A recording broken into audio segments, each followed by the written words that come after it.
Hoje, como sabemos, comemoramos o Dia Mundial do Meio Ambiente. Essa importante data foi instituída pelas Nações Unidas com um claro propósito de promover a reflexão sobre o estado do meio ambiente e as políticas adotadas para a sua proteção. A pergunta, portanto, que nos cabe responder hoje é simples. Há razões para comemorações? Infelizmente, um olhar atento e bem informado sobre o que se passa hoje no mundo não autoriza uma visão otimista. Há cerca de um mês atrás, foi noticiado que a concentração de dióxido de carbono na atmosfera ultrapassou pela primeira vez na história da civilização as 400 partes por milhão.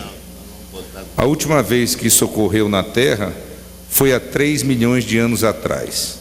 400 partes por milhão de dióxido de carbono na atmosfera é considerado pelos cientistas o limite para se evitar os piores cenários decorrentes das esperadas mudanças no clima planetário.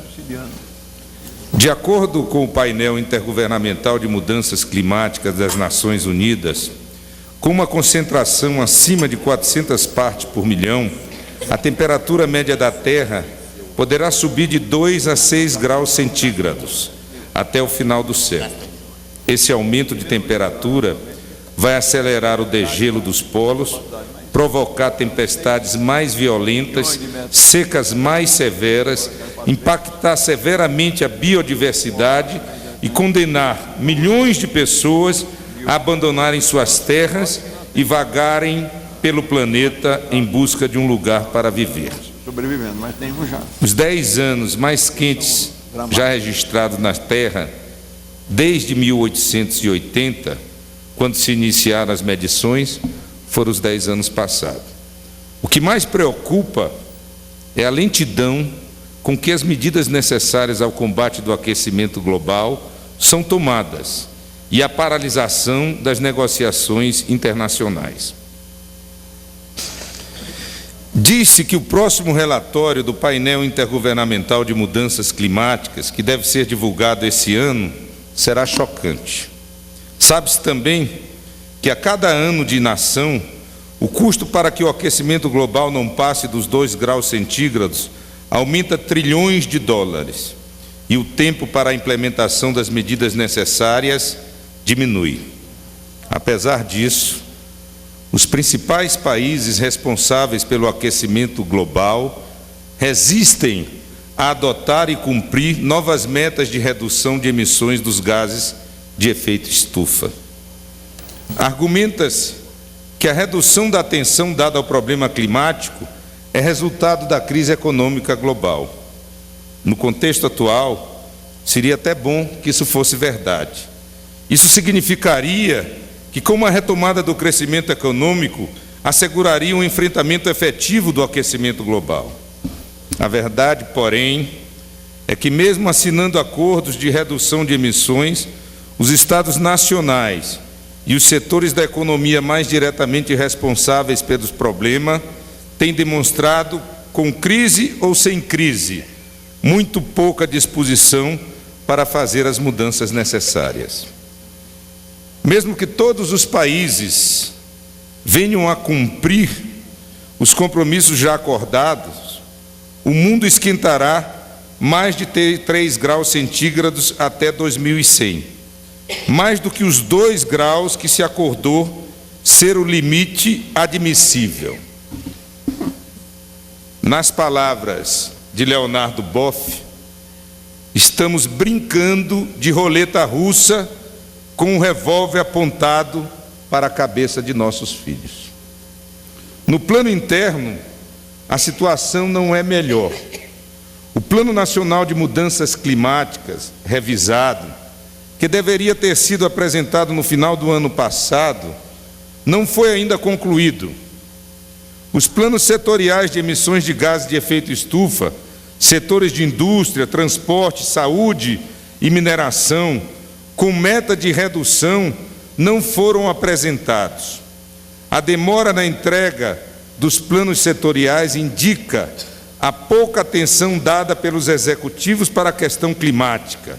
Entretanto, o que mais preocupa é o aparente desinteresse da sociedade brasileira em relação ao tema. Exemplo disso é a reação do país à descoberta das reservas de petróleo do pré-sal e a expectativa do Brasil de se tornar um grande produtor mundial. Todos temos assistido à inflamada disputa travada no Congresso pela partilha dos royalties do petróleo, mas nada se fala sobre o impacto dessa descoberta sobre nossas emissões de dióxido de carbono, como se o problema não existisse. É evidente que a descoberta de um recurso natural que pode trazer grande riqueza para o país não pode ser desprezada. Mas, parafraseando Al Gore, a pergunta inconveniente é: como vamos conciliar a exploração dessas reservas com o imperativo climático? Como vamos usar essa riqueza inesperada para descarbonizar a economia nacional? A Agência Internacional de Energia afirma que 2/3 das reservas comprovadas de combustíveis fósseis do mundo não poderão ser usados sem arriscar alterações climáticas perigosas. A agência calculou que a maioria das reservas de carvão, que 22% da reserva de petróleo e 15% das reservas de gás natural deverão permanecer debaixo da terra. 2/3 dessas reservas estão na América do Norte, China, Rússia e no Oriente Médio.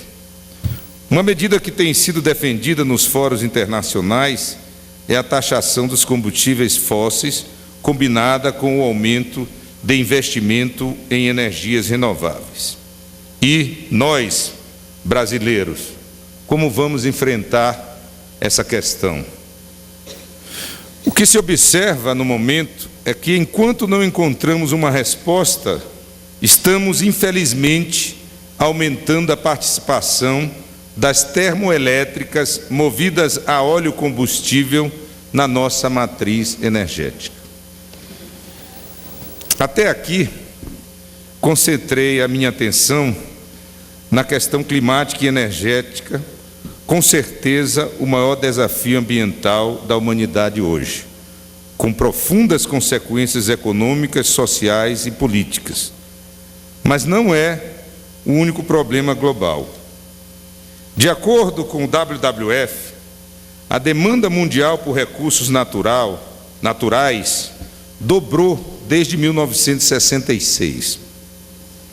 A Terra precisa hoje de 1 ano e meio para regenerar os recursos renováveis consumidos pelos seres humanos anualmente e absorver os correspondentes resíduos de dióxido de carbono gerados.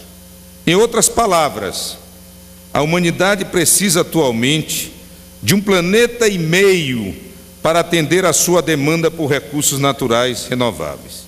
Se essa demanda continuar a crescer no ritmo atual, em 2030, vamos precisar de 2 planetas por ano.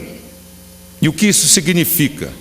Significa que continuamos dilapidando nosso capital natural, continuamos a destruir a nossa casa. Não surpreende, portanto, que de 1970 a 2008, a biodiversidade tenha diminuído 30% em todo o mundo e 60% nas regiões tropicais, que é o caso aqui do Brasil. O célebre geógrafo Jared Diamond, no conhecido livro Colapso, relata vários casos de prósperas sociedades do passado que foram incapazes de antever ou enfrentar o problema da sobreexploração de recursos naturais de que dependiam para existir e desapareceram. Impressiona, dentre outras, a história da Ilha de Páscoa, lugar habitado mais isolado do mundo, localizado no meio do Oceano Pacífico. Os polinésios chegaram à ilha no ano 900 da nossa era. A Ilha de Páscoa possuía, na ocasião, uma exuberante e diversificada floresta, dominada pela maior palmeira então existente no mundo, com mais de 2 metros de diâmetro. A ilha chegou a ser habitada por 15 mil pessoas, ou mais. Em 1500, apenas 600 anos depois da ocupação, as florestas já haviam sido completamente desmatadas.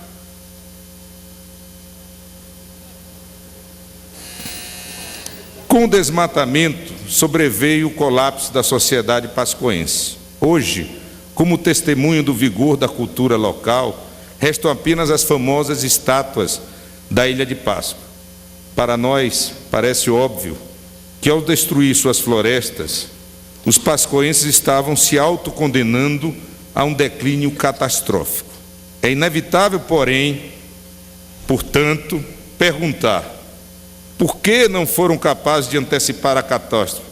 Ou, se o foram, por que não conseguiram mudar de rumo?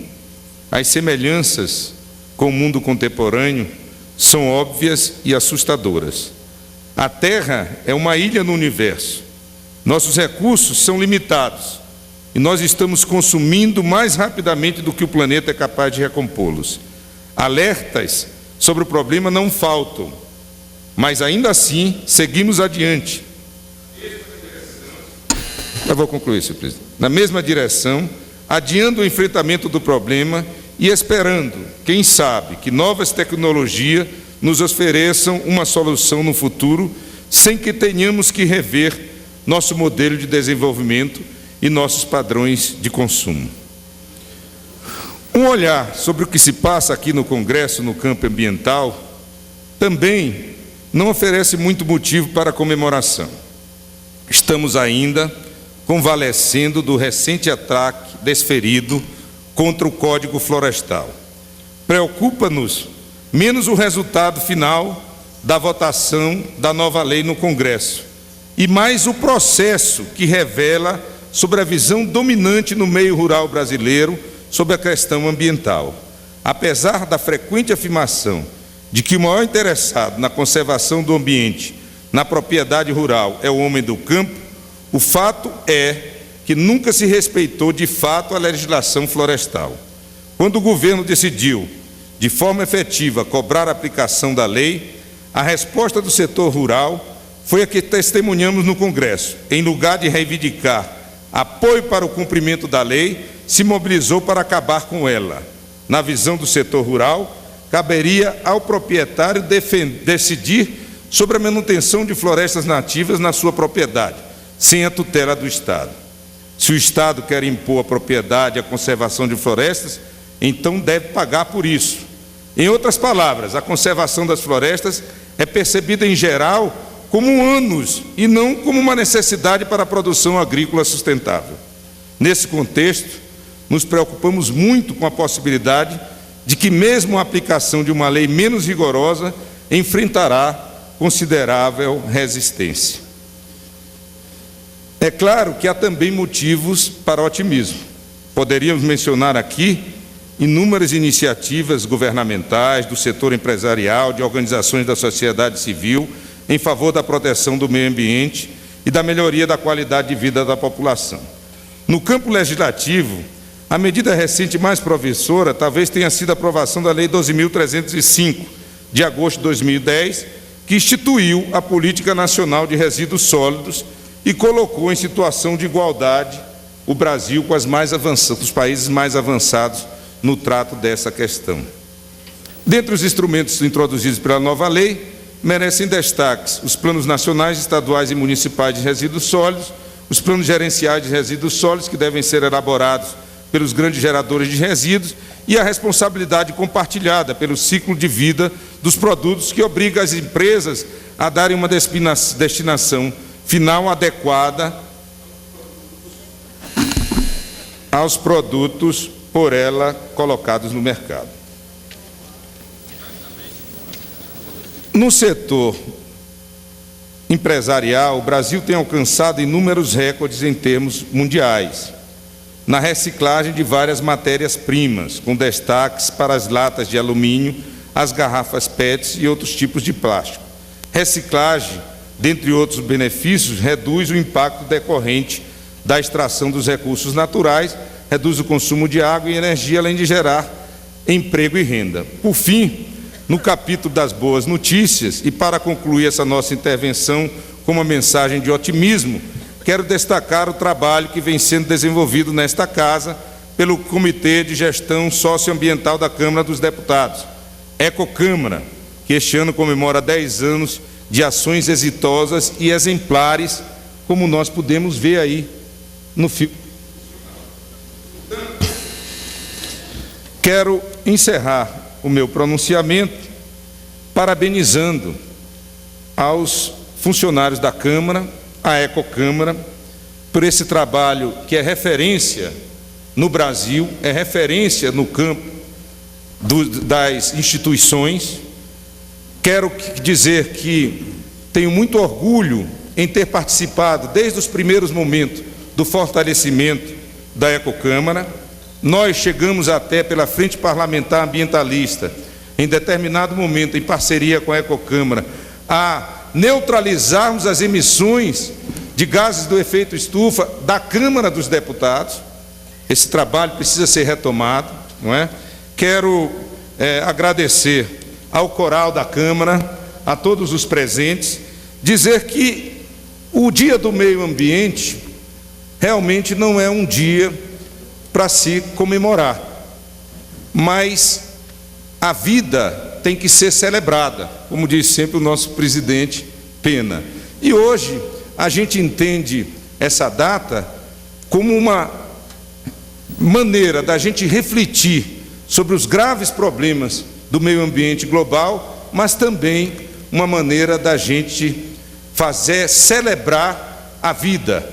E a vida certamente nos dará o caminho para que no futuro a gente possa ter responsabilidades com as futuras gerações e manter o equilíbrio ecológico, garantindo a vida e a paz no planeta Terra. Muito obrigado.